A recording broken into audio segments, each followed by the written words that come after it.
Terima kasih Ibu Pimpinan. Assalamualaikum warahmatullahi wabarakatuh. Pimpinan beserta anggota Komisi 4 yang saya hormati, Pak Sekjen beserta jajarannya. Mohon maaf lahir batin untuk kita semuanya. Saya hanya sedikit menanggapi serta mungkin memberikan saran masukan kaitan dengan target realisasi PNBP dari Kementerian Kelautan dan Perikanan Republik Indonesia. Tentu yang pertama ada pertanyaan yang memang harus dijelaskan ya dari Sekjen beserta jajaran. Mengapa konversi nilai produksi ke nilai PNBP ini belum optimal? Kalau dilihat dari nilai produksi tahun 2020 luar biasa ya, di angka 224,8 triliun. Tapi nilai PNBP-nya hanya mencapai 0,26%. Ini mohon dijelaskan secara detail ya, apakah kendala di lapangan itu seperti apa? Apakah memang dari Kementerian KKP ini tidak mampu ataupun ada mungkin seperti misalkan pendapatan yang tidak terkelola dengan baik, yang memang selama ini mungkin ada ruang ya untuk bisa dilakukan pemanfaatan yang mohon maaf mungkin ada ruang untuk bisa dipungut secara ilegal gitu, karena tidak mungkin produksi meningkat tapi PNBP kenapa hanya 0,26%, kan sangat minim sekali.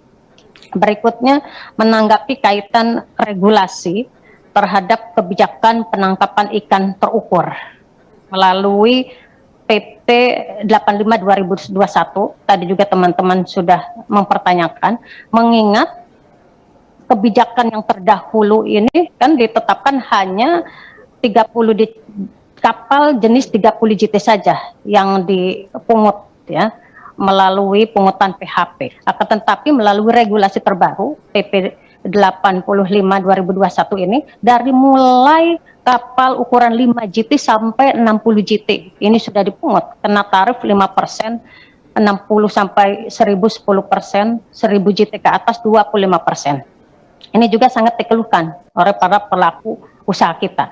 Nah, tentu dari harga patokan jenis ikan terhadap regulasi yang baru. Kalau yang lainnya ini tidak ada yang berubah ya. Hanya ada ekstensifikasi pungutan terhadap ukuran kapal serta berpengaruh terhadap harga patokan jenis ikan naik secara signifikan. Akan tetapi ini dari jenis udang ini mengalami penurunan harga di angka Rp1.000. Ini mohon dijelaskan ya dari tadi yang disampaikan terhadap regulasi yang terbaru ini, mohon penjelasannya secara detail ya.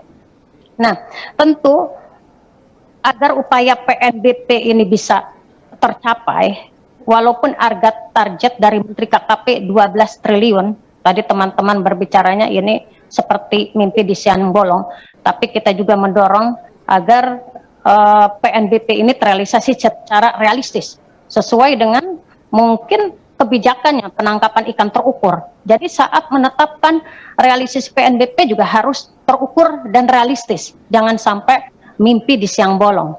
Ternyata kan tidak mampu, di mau akhir 2022 aja kan hanya mampu di angka berapa 34% saja. Nah, kami mendorong bahwa kenaikan PNBP tidak hanya melulu kita ini menghitung dari kenaikan semua jenis kapal. Ada 5%, 10%, 25%. Akan tetapi harus ada pengecualian. Tidak disamaratakan. Pelaku perikanan yang memang hanya mampu menangkap ikan sekian ton, ya untuk penerimaannya juga harus disesuaikan. Jadi harus ada pengecualian serta terbuka, transparan, agar para pelaku usaha juga tahu kewajiban-kewajiban apa yang harus mereka penuhi untuk meningkatkan PNBP. Dan kalau saya melihat ini juga harus untuk peningkatan PNBP harus dorong terhadap sarana prasarana yang ada. Infrastruktur juga harus diperhatikan. Kalau hasil kunjungan sidak kemarin di Muara Baru, ini Komisi 4 ke sana bulan puasa, itu terlihat acak-acakan sekali, kumuh. infrastrukturnya tidak tertata dengan baik, becek dan sebagainya, bagaimana mau meningkatkan PNBP?